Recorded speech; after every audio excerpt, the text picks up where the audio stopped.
आज हम एक प्रॉब्लम डिस्कशन करने जा रहे हैं, वेरी रिलेवेंट प्रॉब्लम है। क्वेश्चन का बैकग्राउंड बहुत सा एक्सप्लेन करते हैं क्वेश्चन क्या है। तो क्वेश्चन ये है कि अपने पास एक बॉल है, जो कंडक्टिंग बॉल है। कंडक्टिंग बॉल का मतलब कि आपको समझना हो कि न्यूट्रल है, मतलब number of electron number of protons एक दूसरे के बराबर है। अब ये है कि इसको हम जैसे ही इलेक्ट्रिक फील्ड के अंदर डालते हैं और एक स्प्रिंग लगाते हैं, स्प्रिंग जो है वो कंडक्टिंग है। तो क्या होगा कि चार्जेस का इंडक्शन होगा। चार्जेस का तब तक इंडक्शन होगा जब दोनों के पोटेंशियल एक दूसरे के बराबर ना हो जाए। अब आप इलेक्ट्रिक फील्ड जब सेटअप करते हैं तो आपसे पूछा जा रहा है कि आप में इसमें यदि ऑसिलेशंस होता है तो ऑसिलेशंस का टाइम पीरियड और एम्पलीट्यूड आप कैलकुलेट करके बताइए। ठीक है, तो अब आपके पास दो बैकग्राउंड्स होते हैं एक क्वेश्चन को हैंडल करने के लिए। ऑब्वियसली बात है कि इंडक्शन का चार्ज कितना है वो आपको कैलकुलेट करना पड़ेगा। तो ऑब्वियसली बात है कि इस पे चार्जेस का इंडक्शन हुआ है तो इस पे क्या आ जाएगा। चार्जेस की बात करेंगे तो इस पे क्या आ जाएगा, माइनस क्यू चार्ज आ जाएगा और इस पे क्या आ जाएगा, प्लस क्यू चार्ज आ जाएगा। ठीक है, आप देखो कि ये एक तरह से आपको देखने में दिखेगा कि ये एक डाइपोल की तरह दिखेगा। तो हम यहाँ पे डाइपोल की एनर्जी की बात कर सकते हैं, डाइपोल एनर्जी पे बात कर सकते हैं, इंडक्शन की बात करेंगे। ठीक है, दूसरी बात है कि इसमें ऑसिलेशंस तो होगा क्योंकि आपने फिल्स का सेटअप किया है। तो ऑब्वियसली है कि जो लेंथ ऑफ स्प्रिंग होगा वो चेंज होगा। जब चेंज होगा तो बेसिकली स्प्रिंग की जो फाइनल लेंथ है वो x इक्वल टू हम लोग लिखते हैं L naught plus delta x. तो चेंज इन लेंथ यदि पता करें तो x इक्वल टू क्या हो जाएगा, एक्स माइनस एल नोट हो जाएगा। अब हम कहते हैं कि पोटेंशियल लिखते हैं v into E into X, ठीक है ना, फील्ड के बारे में। ठीक है, अब हम एक काम करते हैं, ये हम लिखते हैं कि एक्सटर्नली हमने अप्लाई किया है। तो अब हम बॉल का जो दोनों बॉल्स हैं, क्योंकि ये बॉल पे पोटेंशियल निकालने जा रहे हैं तो हम नॉर्मली यूज कर सकते हैं, इसका रेडियस दिया हुआ है। तो अब आप जनरल फॉर्मूला यूज होता है और ये स्केलर क्वांटिटी है तो हम दोनों को ऐड कर सकते हैं। तो सबसे पहले बात करेंगे क्या, Q डिवाइड में क्या लिखेंगे, 4 pi epsilon naught into R, minus minus Q divide में क्या लिखेंगे, 4 pi epsilon naught into R. तो V इक्वल टू क्या हो जाएगा, 2Q और क्या हो जाएगा, 4 पाई एप्सिलॉन नोट आर आ जाएगा। ठीक है, तो अभी हम दोनों को बराबर कर देते हैं। दोनों पोटेंशियल एक दूसरे के बराबर हो जाएगा। तो E into X equal to क्या हो जाएगा, 2Q डिवाइड में क्या हो जाएगा, 4 pi epsilon naught into R. इससे आपको इंडक्शन पता चल जाएगा चार्ज का कितना आया है। तो ये आ जाएगा 2 pi epsilon naught R E into x. तो ठीक है, चार्ज का पता चल गया। अब आप दूसरी बात पे आते हैं कि मेरे को इसको कैसे सॉल्व करना चाहिए, क्योंकि यहाँ पे इलेक्ट्रोस्टैटिक फोर्स भी दिखेगा। तो आप बोल सकते हैं फोर्स ऑफ इलेक्ट्रोस्टैटिक लग रहा है। तो एक तो हो सकता है कि कूलम्स लॉ लगा करके हम इसको हैंडल करें। हम वो बात नहीं करने वाले हैं, हम थोड़ा बहुत एसएचएम का बैकग्राउंड भी देखेंगे इस क्वेश्चन में, ऑसिलेशन हो रहा है। तो मेरे पास एक फोर्स का फॉर्मूला होता है F equal to minus D U by D X. हमें यहाँ पे एनर्जी के टर्म में इसको लिखना चाहते हैं, स्प्रिंग की एनर्जी और आपके जो डाइपोल, क्योंकि ये डाइपोल देखा, डाइपोल का जो इंडक्शन हो रहा है उसकी एनर्जी को आप लिख ले तो आपका काम बन जाएगा। इंडक्शन एनर्जी शायद आप लोग 11 12 में नहीं पढ़ते, बट ये ओलंपियाड लेवल की किताब है। और तो आप इसको एक बार देख लीजिएगा कि इंडक्शन का जो होता है वो कैसे आप कैलकुलेट करते हैं। तो हम सिर्फ बैकग्राउंड बता देंगे एक बार आपको, आप देख लीजिएगा, ठीक है ना। तो हम यहाँ कहते हैं कि आपके पास टोटल एनर्जी की जब बात करेंगे तो हम कहेंगे कि आपका जो स्प्रिंग का एनर्जी है प्लस आपका जो है इंडक्शन डाइपोल की बात कर रहे हैं। ठीक है, तो टोटल एनर्जीज को, क्योंकि इस टोटल एनर्जीज को बाद में हम F equal to minus D U by D X के टर्म में लिख सकते हैं, इससे मेरा फायदा हो जाएगा। तो मुझे फोर्स का गणना करने में थोड़ा आसान हो जाएगा। ठीक है, तो अभी स्प्रिंग की पोटेंशियल एनर्जी की बात करेंगे तो कितना हो जाएगा, 1/2 k x minus L naught का whole square minus 1/2 p into E कर सकते हैं। मेरे को जनरली पता है कि P बराबर क्या होता है, Q इंटू एक्स होता है। तो P इक्वल टू Q कितना निकाले, 2 pi epsilon naught R E into x, x का स्क्वायर कर दोगे, यहाँ पे एनर्जीज को लिखोगे तो आप लिखोगे 1/2 k x minus L naught का होल स्क्वायर माइनस 1/2 p।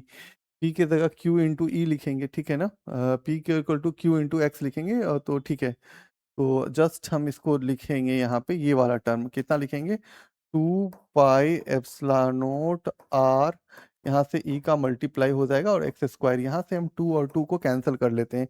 तो इसको हम लिख सकते हैं 1/2 k x एल नोट का होल स्क्वायर माइनस, यहाँ से हो जाएगा पाई epsilon naught R E X square into x square. अब हम इसको क्या करते हैं, इसको डिफरेंशिएट कर देते हैं, जनरल डिफरेंशिएशन करते हैं D U by D X के टर्म में, D U by D x करते हैं। तो डिफरेंशिएट करेंगे तो क्या आ जाएगा, पहले तो 1/2 है, के है तो ये कांस्टेंट है, यहाँ पे 2 हो जाएगा और x माइनस एल नोट हो जाएगा, ठीक है।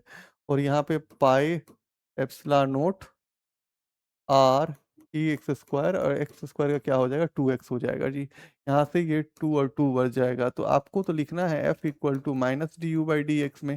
तो आप इसको लिखोगे f इक्वल टू, अब लिखोगे इसको, लिखोगे minus K X minus L naught plus 2 pi epsilon naught R A square into X, ठीक है। अब आपको पता है कि एक चीज बताने वाले हैं, यहाँ पे फोर्सेज हो गए। अब ये भी पता है कि एक ऐसा पॉइंट होगा जब वो इक्विलिब्रियम पोजीशन पे होगा। जब वो इक्विलिब्रियम पोजीशन पे होगा तो उस समय सारे फोर्सेज एक दूसरे को बैलेंस करेगा, मतलब नेट फोर्सेज जीरो हो जाएगा। यदि हम बोलते हैं कि सारे फोर्सेज बराबर हो जाएंगे, मतलब नेट फोर्स जीरो हो जाएगा, तो वो पोजीशन मेरा बन गया एक्स इक्विलिब्रियम वाला, ठीक है। अभी हम इसको जीरो कर देते हैं, तो minus K X minus X equilibrium minus L naught, जो ओरिजिनल पोजीशन है उसको रहने ही देते हैं, 2 pi epsilon naught into R into E square into equivalent, ठीक है। अब यहाँ से हम क्या करते हैं, इसका वैल्यू पता करते हैं कि मेरा इक्विलिब्रियम पोजीशन किस पॉइंट पे मिला है, ठीक है ना। तो अभी इसको हम क्या लिख सकते हैं, माइनस के प्लस के L naught plus 2 pi epsilon naught R E X square, ठीक है। कोई चीज़ छूटे ना, उसको ध्यान देना है। एक बार हम क्या करते हैं, इसको लिख ही लेते हैं अपने पास यहाँ पे। तो क्या लिखे हैं, माइनस एक्स प्लस के L naught plus 2 pi epsilon naught R E X square into, एक बार मैच आउट कर लेना चाहिए ना भाई, क्योंकि अपने को कहीं भी गलती करेंगे तो फिर वो हो जाएगा, इक्वेशन से डिफर कर जाएगा, ठीक है। अब दोनों में कॉमन क्या है वो देख लेते हैं। तो अभी क्या करते हैं, के एल नोट को हम यहाँ पे क्या है, अपने पास जीरो है ना, तो ठीक है, हम इसको लेके आते हैं। तो इसको लिखेंगे minus 2 pi epsilon naught R E square, ठीक है ना। इससे हम वो इक्विलिब्रियम पोजीशन पता कर लेते हैं, K minus 2 pi epsilon naught R E X square equal to K L naught. देखना भाई कुछ छूटे नहीं। तो इक्विवेलेंट के लिए हम लिखते हैं, इक्विवेलेंट नहीं बोलते हैं, इक्विलिब्रियम पोजीशन के लिए लिखते हैं के एल नोट, डिवाइड में क्या हो जाएगा, के minus 2 pi epsilon naught R E square, ठीक है। अब आपको एम्पलीट्यूड निकालना है ना, तो एम्पलीट्यूड इक्वल टू क्या हो जाएगा, जो आपका इक्विलिब्रियम पोजीशन आया था और जो ओरिजिनल पोजीशन नेचुरल लेंथ था उसमें से उसको माइनस के लिए, तो एम्पलीट्यूड आ जाएगा। तो के एल नोट डिवाइड में क्या हो जाएगा, के 2 pi epsilon note minus L note. अभी एलसीएम ले लीजिएगा, एलसीएम लीजिएगा तो क्या आ जाएगा, के minus 2 pi epsilon naught R E square, ठीक है। कुछ एक्स वगैरह नहीं है, हाँ ठीक है। तो ये हो जाएगा के एल नोट माइनस के एल नोट प्लस प्लस, अब क्या हो जाएगा, 2 पाई, क्योंकि माइनस हो जाएगा प्लस हो जाएगा, 2 pi epsilon naught R E square, और क्या हो जाएगा, एल नोट, ठीक है जी। इसमें से ये और ये मर जाएगा, ये मर जाएगा, तो एम्पलीट्यूड कितना आ जाएगा आपके पास, 2 pi epsilon naught R E square L note, divide में क्या आ जाएगा, माइनस के 2 pi epsilon naught R E square, ठीक है। इस पे हम एक कमेंट करेंगे, अभी नहीं बताते हैं कमेंट, अभी बताते हैं कि ये आ गया आपका एम्पलीट्यूड, ठीक है। अब आप क्या कर सकते हो, दूसरा पार्ट में आते हैं कि आपको टाइम पीरियड निकालना है। भाई टाइम पीरियड निकालना है तो जस्ट आपने बताया क्या है, कि आपको एक चीज पता है कि D square you by D x square greater than zero होता है, हाँ या ना, ठीक है। और यहाँ से आपको काम बनाना है अपना। तो अभी पता है कि यहाँ से यदि आपको काम बनाना है तो यहाँ से आप क्या कर सकते हैं, यहाँ से हम इफेक्टिव स्प्रिंग कॉन्सेप्ट की गणना करने जा रहे हैं। तो अभी अपने को सोचना क्या पड़ेगा, कि जस्ट हमारे पास जो बेसिक सा आइडिया था, जो बेसिक क्या था मेरे पास, कि डी बाई डी एक्स, और इसको हम क्या लिख सकते हैं, D U by D x लिख सकते हैं। अब आप बताइए कि यहाँ से यदि हम इसको लिखें कि डी बाई डी एक्स, और D U by D x हम क्या निकालें, तो के X minus L naught minus 2 pi epsilon naught R E X square into x. एक बार मुझे ये चेक कर लेना चाहिए था भाई, ठीक है। जस्ट हम लोग ने D U by D x क्या निकाला था, तो यहाँ से देख ले सकते हैं। तो यहाँ से हम लोग देखेंगे तो क्या निकला था अपने पास, के X L naught minus two pi, हाँ ठीक है यही है। ठीक है, कोई टर्म्स तो मिस नहीं कर रहे हैं, नहीं नहीं, चलो चलो। अब हम ये कर सकते हैं, इसको डिफरेंशिएट करते हैं, करते हैं, क्योंकि आप D U by D x निकाले हैं ना, तो D U by D x का मतलब ये टर्म आ गया। ठीक है, अब आप किसको क्या लिख सकते हैं, के लिख सकते हैं, और इसको क्या लिख सकते हैं, two pi epsilon naught R E square. ठीक है, और ये कितना हो गया, तो ये ग्रेटर देन कंडीशन होता है, ये ग्रेटर देन जीरो हो गया। तो के इक्वल टू क्या, के ग्रेटर देन क्या बचेगा, two pi epsilon naught R E square. ठीक है, अब आपको पता है कि ये जो आपने निकाला है, ये वैल्यू जो निकाले हैं, जस्ट मैं आपको बताता हूँ, क्योंकि ये जस्ट आप जो निकाले हैं, ये वाला वैल्यू जो निकाले हैं, इसी को हम लोग बोलते हैं के इफेक्टिव। क्या बोलते हैं, के इफेक्टिव। अब इसका जरूरत क्या पड़ता है, तो आप जब टाइम पीरियड का फॉर्मूला लिखते हैं एसएचएम में, तो two pi root under M into stiffness, stiffness की बात करते हैं तो आप लिखते हैं के इफेक्टिव, बात करते हैं। ठीक है, आपने देखा होगा ये फॉर्मूला जनरली। जस्ट मैं बहुत ज़्यादा विजुलाइज नहीं कराऊंगा, बस मैं इसका प्लेटफॉर्म बना रहा हूँ। तो अभी आपने के इफेक्टिव्स की बात कर रखे हैं, तो अपने को सोचना क्या होगा, टाइम पीरियड। अब हम टाइम पीरियड कैसे निकालते हैं, तो देखो कि ऑसिलेशंस में जब होता है, सेंटर ऑफ मास तो तुम्हारा मतलब बॉडी का जो सेंटर जो स्प्रिंग के सेंटर ऑफ मास तो फिक्स रहेगा।